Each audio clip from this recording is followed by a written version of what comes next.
Welcome back to Whence Came You, a Masonic podcast featuring research papers and discussions related to Freemasonry. Here's your host. Hello and welcome back to the show. This is episode number 280, and I'm your host, Brother Adam Thayer. We've picked some rather dense articles for this week, so let's go ahead and get started. Our first article is titled Death, the Liberator by Brother N.W.J. Hayden, Ontario, and it was featured in The Builder, January 1922. The brethren who read this noble paper may care to pursue the meditation further by turning to Our Eternity by Maurice Maeterlinck, published by Dodd, Mead & Company, New York City, and to The New Death by Winifred Kirkland, published by the Atlantic Monthly Press, Boston. The latter first appeared as an essay in the Atlantic Monthly magazine, and there received so much commendation that the author enlarged her paper to make a book of it. In this day of the free mind, when men are learning to think by means of facts and ideas rather than by means of traditions, the great and somber fact of death is receiving an examination hitherto undreamed of. Freemasonry instructs us how to die. In common with the older mysteries, so far as we have relied on their teachings, Masonry offers its votaries a method of approach to this final test of our philosophy of life, one worthy of human dignity and in harmony with our honored motto, Follow Reason. Alan Seeger wrote for all of us, "But I've a rendezvous with death at midnight in some flaming town, and I to my pledged word am true, I shall not fail that rendezvous." We too have a rendezvous with the Reaper, by no means to be escaped, no matter how much science may help us to postpone it. And though to but few is it given to meet him with those feelings voiced for us by Horatius, how can a man die better than when facing fearful odds, for the ashes of his fathers and the temples of his gods? Yet we need not watch his sure approach with only a bitter recognition of our human weakness. Such an attitude is unworthy of those who truly follow reason and have worked out a philosophy of life, which in death sees but a change of circumstance, however important that may be. We should adapt to our own use the salute offered by the gladiators of old, save that instead of hailing a human Caesar who viewed their struggles as an amusement, we should as bravely regard the Ancient of Days, saying each one of us, Ave, Mater Vitae, Moratoris te saluto, and go forward fearing nothing. There have been many noble expressions of attitude towards death, and amongst them that remarkable poem, Thanatopsis, written a century ago by a young man of 18, holds a high place with its sonorous phrases, its confidence that finds in facts a firm foundation for faith. Naturally, it reflects at first the somber New England upbringing of its author, but none surpass its conclusion in natural dignity. Sustained and soothed by an unfaltering trust, approach thy grave, like one who wraps the drapery of his couch about him and lies down to pleasant dreams. Let us examine our grounds for this trust, that our hopes may be reinforced by reason as concrete as by iron rods. And to this end, let me draw attention to an essay by Maeterlinck, to which I am deeply indebted. He writes, "It were a salutary thing for each of us to work out his idea of death in the light of his days and the strength of his intelligence, and learn to stand by it. He would say to death, 'I know not who you are, or I would be your master. But in days when my eyes saw clearer than today, I learnt what you are not. That is enough to prevent you from becoming my master.'" He would thus carry, imprinted on his memory, a tried image against which the last agony would not prevail, and in which the phantom-stricken eyes would take fresh comfort. Instead of the terrible prayer of the dying, which is the prayer of the depths, he would say his own prayer, that of the peaks of his life, where would be gathered, like angels of peace, the most limpid, the most pellucid thoughts of his life. Is not that the prayer of prayers? After all, what is a true and worthy prayer, if not the most ardent and disinterested effort to reach and grasp the unknown? Here is the key to our problem. Let us learn what death is not. By this time-honored method we shall strip off the masks wherewith our imagination has disguised it. It is not sickness, not suffering, nor the stern agony. It is not shroud, nor pall, nor grave, nor the horrors of disintegration. All these have to do with the methods and usages of life. The errors and weaknesses of nature or science caused their beginnings. Death emphasizes their futility. Should we convalesce, we forget them. Should we not, our survivors abuse death that stops them. As Spencer so carefully explains, our life is a continual adjustment of internal relations to external relations, of growth from within to pressure from without. And when we can no longer adjust ourselves, why blame death for clearing the board and giving us a new deal? Do we accuse sleep for the fatigue which overwhelms us if we resist it? It seems that all our knowledge only helps us to die in greater pain than the animals that know nothing, and to add to our troubles by imputing to death those salvaging operations whereby our elements are restored to usefulness in life's workshop. Earth that nourished thee shall claim thy growth to be resolved to earth again, and lost each human trace, surrendering up thine individual being, shalt thou go to mix forever with the elements. We do not view with horror or anguish the fading flower or the crumbling wall, but where our bodies are concerned, we usually strive to delay by all means possible that natural dissolution. Embalmings, coffins, graves, and vaults are brought into action, and that which happens therein poisons our thoughts, offends our senses, daunts our courage. Yet all this is of life, and impossible without life. How much, then, has our boasted civilization increased the ethical value of our funeral ceremonies? Remains then but one terror associated with that of the unknown into which it seems to force us. But this also can be dissolved considerably, if not totally, by following reason. There are 4 methods of solution open to us: total annihilation, survival with our present conscience, survival without conscience, and survival with universal conscience. There is nothing to be gained by including any religious dicta herein, for the fact of death is no more and certainly no less subject to that mode of thought than any other of the activities of life. Birth is equally as important as death, but only in some pagan and uncivilized peoples do we and the solemnities and dangers of birth regard it as occasions for priestly action, so we still have much to learn. Annihilation is not only unthinkable, it is a blunder. Infinite change, yes, surely. Nothing of him that doth fade, but doth suffer a sea change into something rich and strange. Endless diversity of place and condition, but to suppose non-existence is to try to limit infinity. And since a state of nothingness cannot be at all, that at all events it cannot make death terrible. As Sir Edwin Arnold has written, "Never the spirit was born, the spirit shall cease to be never. Never was time it was not, and in beginning are dreams. Birthless and deathless and endless endureth the spirit forever. Death hath not touched it at all, dead though the house of it seems." The next alternative, survival with our present consciousness, involves that ancient puzzle, what am I? For most of us, I becomes identified with memory. I cannot be body or mind, for we know they are constant only in changing. The body provides and the mind organizes our senses, perceptions, whereas our conscience memory preserves such residue of those as established experience and build character. Memory seems to be a sheath for the I, most easily disturbed by sickness, yet most clamorous for an unbroken existence. What cares it that through the alchemy of death, I can participate in the whole range of natural forces? Neither knowledge nor beauty nor power attract it, if they are not accessible through its agency. If I am greater than and within memory, then bodily sufferings and desires must be petty to this surviving consciousness, for with the loss of body, its services are lost too, deprived of sense perceptions on which to build them. Mental and moral pains and changes must go, and the personal mind is dissolved. Remains then of our present consciousness only memory, so pitiably finite, and cut loose from its former co-workers.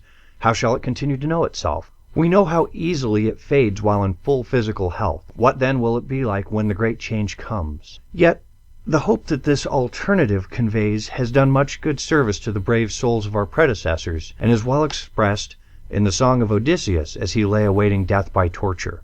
Endure, my heart, not long thon endure. The shame, the smart, the good and ill are done, the end is sure. Endure, my heart.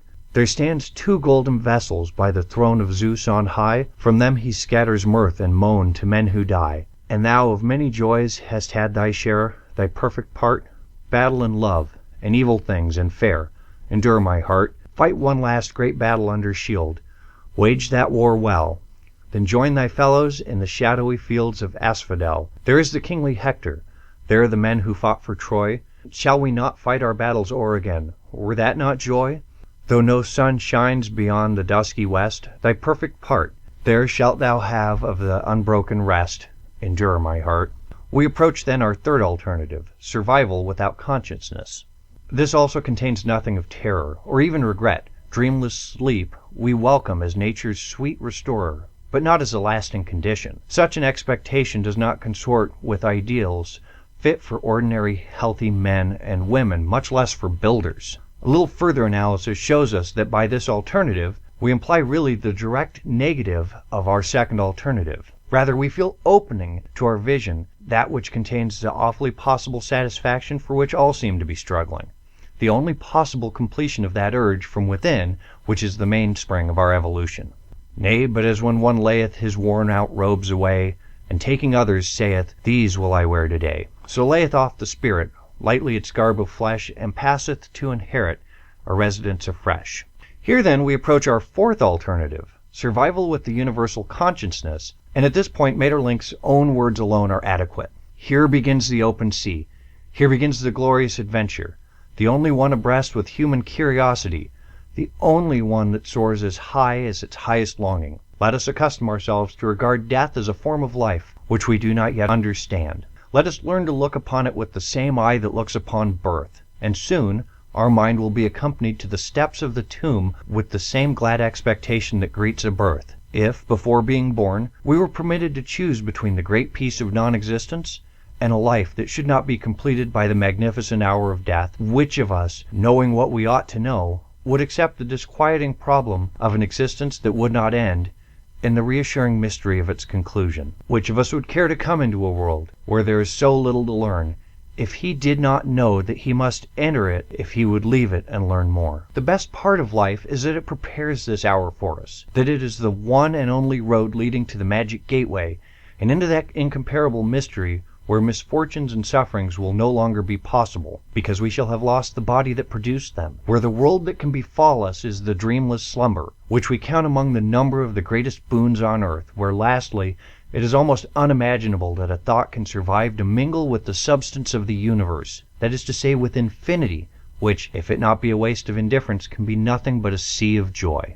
It is to this that we, having followed reason, make our approach, sustained and soothed by our unfaltering trust. Heretofore we have seen through a glass, darkly. The narrow limits of our being conceal infinity from our view, as Pascal has said, or to use a Western idiom, we cannot see the forest for the trees. We must prepare ourselves in advance by learning how to change our focus. For example, when we look through a screen door, we see the garden through a faint blur of lines, or we can instead see the screen filling our visions with a faint blur of light and greenery filtering through. For all of us, death is but a screen, and for most of us it fills our vision. Can we readjust our focus and strengthen our unfaltering trust by attempting to understand infinity? The effort, even if unsuccessful at present, will be as useful as those of our talented brother, Mr. Claude Bragdon, in his illuminating book on the fourth dimension. As an analogy, let us conjure the experience of the human embryo when the time of birth approaches. How limited is its experience of life! A little space and power for movement, but in no other mode can its volition express itself. Sight, hearing, choice of food, protection from accidents are all beyond its power. It knows nothing but a soft, warm darkness, and even these qualities are not so known to its consciousness, for it has no basis of comparison with anything different. Could one communicate to it news of the great change soon to take place in its condition, with what terror and reluctance would it regard this entire loss of all it knows, for a state of being so much more comprehensive as to be incomprehensible.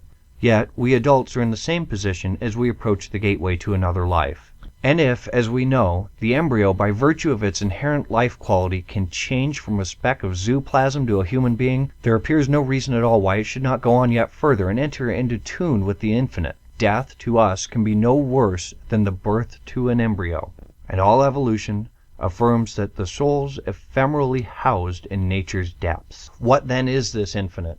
As our reason tests it to say, as we compare it with life as we know it, mostly negatives. It has neither beginning nor end. It can have no purpose nor destination, for the one would have always been accomplished, and the other reached in that long train of ages that has passed, had it been other than self-contained. If it be not conscious always, then it never will be, for it must know all or nothing, since it has only itself to know. If, however, we try to understand infinity through our senses, how different is the result. At once the hard diamond becomes a mass of activities. Every part is going somewhere. Complete knowledge is endlessly experimenting for new discoveries. Accomplished purpose seeks continually some new fulfillment. Which is right? Is this inconsistency real or only apparent? Here, our limits force us to change from operative to speculative. We are, for the most part, unable to attain exact knowledge in advance of the fact, but we can hope, for we have laid the foundation thereof. We cannot deny infinity, but we can see that all its parts, for lack of a better word, must be of the same nature. There would then be, as yet, no unchangeable finality of perfected knowledge or accomplished purpose, rather an infinite series of transformations and combinations, an ever-growing consciousness striving to know itself, seeking to express an idea hidden in its own nature, requiring all the worlds of all the universes as fields for its experiment, all form of life as instrument, as co-workers to that discovery, as pioneers in that great adventure. Here is our hope. Small as man and his thought may appear, he has exactly the value of the most enormous forces that he is able to conceive, since there is neither great nor small in the immeasurable. Mind alone, perhaps, occupies in infinity a space which comparisons do not reduce to nothing. Is it not then childish to talk of eternal happiness or sorrow, where it is infinity that is in question? Our ideas of these conditions are so human, so specialized, that they are based so entirely on the implication that the laws of our life here shall govern our life under all other conditions. Yet we must admit that our ideas proceed entirely from the sensibilities of our nervous system, which is tuned to but a small range of perceptions, and which could as easily have felt everything the reverse way, and taken pleasure in what is now pain. Much wiser, then, is it to follow reason, and recognize that it would need but a trifle, a few papillae more or less to our skin, the least modification of our eyes and our ears, to turn the temperature, the silence, and the darkness of space into a delicious springtime, an unequaled music, a divine light. We can then readily persuade ourselves that the catastrophes we think we behold are the acts of life itself, that even the collision and pulverizing of worlds marks the beginning of some new and marvelous experiment, that all is but birth and rebirth, a departure into the unknown filled with the anticipation of that far-off divine event to which the whole creation moves, some immense festivals of mind and matter in which death, the liberator, thrusting aside at last our two enemies, time and space, will soon permit us to take our proper part, as fellows of the craft of which the great architect is the master. All right, I hope you enjoyed that. I've been reading a lot of the York-Wright books lately, and so my mind has naturally turned to death quite a bit more, and I found that quite illuminating. Our next article is titled Looking Beyond the Surface by Most Worshipful Brother Thomas L. Howder, and was featured in the winter 2016 edition of Too Light by the Nebraska Masonic Education Committee. The winter 2015 issue of the Philalethes Journal contains a short article on a very interesting method of looking at the symbolism and text that we have in Masonry, based on an ancient process still in use today in the Jewish faith. As is often the case, the article was short and covered the basics, but it made me want to look into this concept more deeply, to see if it really could work in Masonry and be an exercise for lodges to assist learning. Masonry, like our regular life, is full of symbols that are intended to transmit a certain concept or lesson. There are over 100 symbols in Masonry, and not everyone agrees on what they are or what they mean. Much of the meaning and use of these symbols has been lost to history and our changing outlook on the world. Masonry also is left to each man's interpretation, and the founders never left us literal explanations, so the study of the symbols of our craft can be difficult. The first thing we must do is define the difference between a sign and a symbol, and then look at how symbols work. A sign is an object, quality, event, or entity that indicates the presence or occurrence of something else. No hidden meaning. It tells you up front and simply what the idea is that it represents. For example, a stop sign. We've all been taught that a red hexagon with the word stop on it, or not, gives us a very simple, non-negotiable message. Stop. A symbol is much more complex. A symbol is like a sign in that it can represent some other object or action, but a symbol can have layered meanings and can be interpreted both as the obvious and contain a hidden message. For example, a red rose. It can be just a flower, or it can represent love and compassion.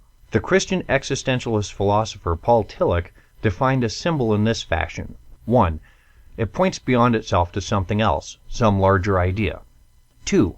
It participates in that to which it points. For example, the American flag can be treated with reverence or disrespect, depending on how you feel about the U.S. 3. It opens up levels of reality that are otherwise closed. For example, a song or poem that evokes powerful feelings that cannot be expressed in another manner. 4. It grows and changes as society changes. For example, how do we view a king now versus medieval times? And 5. Symbols live and die. Meanings that were obvious to the creator or first user of the symbol may no longer apply or make sense to us. Context is important. For example, the fasces, symbol of Roman judicial power. On pennies, courtrooms, the state capitol, but how many understood what it originally meant? So symbols are full of multiple meanings. They need to be understood in the context of the creator of the symbol, and they can mean something different to different people, or even ourselves as we grow. So how are Masons supposed to learn from these symbols? Fortunately, there is a method that has been used for centuries by religions that can be adapted directly to Masonry. As usual, Masonry can borrow from earlier traditions. Religious texts are full of symbols and hidden meanings. They are seldom written for one simple explanation, but to have meaning throughout your study of the texts. Because of this, each of the Abrahamic faiths developed a method of exegesis that allowed them to explore these other meanings in a structured way. Some of the processes were available for everyone, and some just for certain classes of people, or only the priests of that religion. I prefer something that's available to all. Exegesis is a critical explanation or interpretation of a text, particularly a religious text. Traditionally, the term was used primarily for work with the Bible. However, in modern usage, biblical exegesis is used for greater specificity to distinguish it from any other broader critical text explanation. Exegesis includes a wide range of critical disciplines. Textual criticism is the investigation into the history and origins of the text, but exegesis may also include the study of the historical and cultural backgrounds for the author, the text, and the original audience. Other analysis includes classification of the type of literary genres present in the text, and an analysis of grammatical and syntactical features in the text itself. The term exegesis and hermeneutics have been used interchangeably.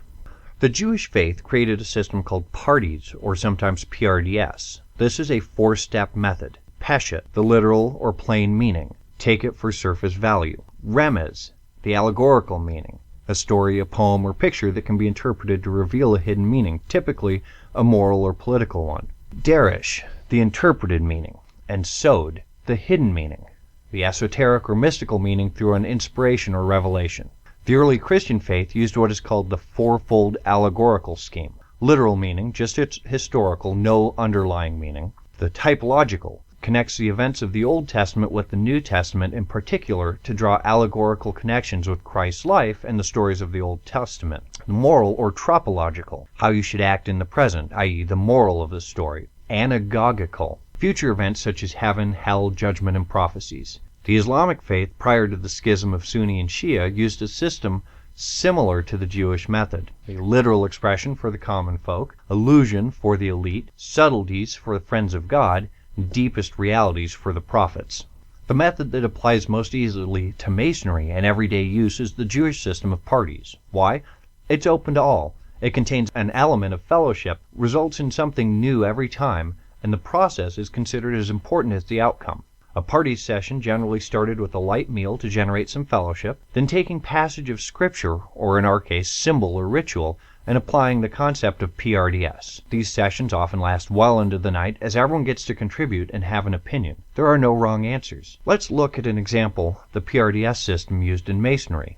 A picture of Noah's Ark. Peshet, the literal or direct meaning. For example, understand the Masonic symbolism of Noah's Ark, one must understand what an ark is and how it differs from a ship or a boat. Remez, meaning hints, or the allegorical meaning. For example, in the Masonic symbol of Noah's Ark, one must know the basics of the story of Noah to understand what the ark symbolizes. Derash, inquiry or interpretive meaning. What does Noah's Ark mean to us today? Is it the preservation of good knowledge? Is it about fortitude and perseverance in the face of stormy floods? What is our practical takeaway? Sod, hidden or mystery. Sod refers to the mystical meaning of the text.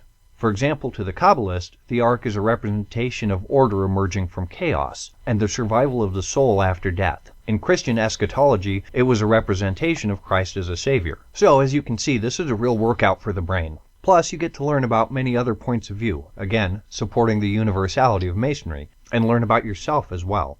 Most importantly, you are thinking for yourself, thus fulfilling your charge from the Fellowcraft degree of constant learning. The renowned New Testament author, scholar, and university professor Marcus Borg expressed this idea of progressive learning as a 3-stage process. Stage 1, pre-critical naivete. In this stage, we hear and accept without question or effort that the information, in this case Masonic ritual, is true. Intellect and heart are not involved.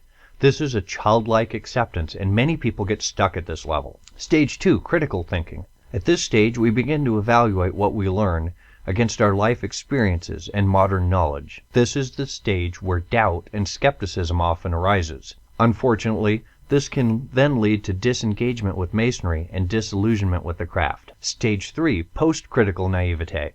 This difficult to achieve stage is where one gains the ability to discern wisdom and insight in the metaphorically expressed truth of the myths and stories that make up Masonic ritual. The brother begins to recognize that their truth does not depend on their being literally and historically factual. Borg expresses this as an intuitive and trusting discernment of heart, mind, and spirit. So this sort of exercise is perfect for your lodge to bring members together and share some time working on your understanding. No memorizing, no wrong answers, can be used on any part of our ritual, symbol, or other writings, really. Try before or after lodge. Have your coffee and snacks. Pick a part of ritual and pick it apart with this method. In order to make this a bit more universal and add a component of application, why do it if you don't apply it, I've made this Masonic inquiry method by tweaking the Pardes method. Note the addition of the fifth element, which seeks to put all that hard thought to work and help us to improve ourselves. The Masonic inquiry method. 1. What is the literal or direct meaning of this text or symbol? 2. What is the allegorical meaning of this text or symbol? 3. What is the interpretive meaning? What is the practical takeaway? 4. Is the real meaning hidden? What unconventional idea might be hiding? 5. What is the application? Is it relevant today? Practical? How does this affect my life? How do I internalize this idea? I think you'll find it to be a great way to exercise your mind and increase your understanding. Alright, be sure to stop by our limited edition shop on wcypodcast.com and pick up a pin, some cufflinks, or a tie bar. Brother Edgar Alejandro did an awesome job designing these with Brother Robert, and they are absolutely beautiful. While you're there, click on the Support the Show link to find out more about our sponsors who offer amazing products, great discounts, and who donate a portion of your purchase back to keep the lights running and the podcast streaming. Drop me an email at adam@wcypodcast.com. We'll talk to you again next week. Keep searching for more light.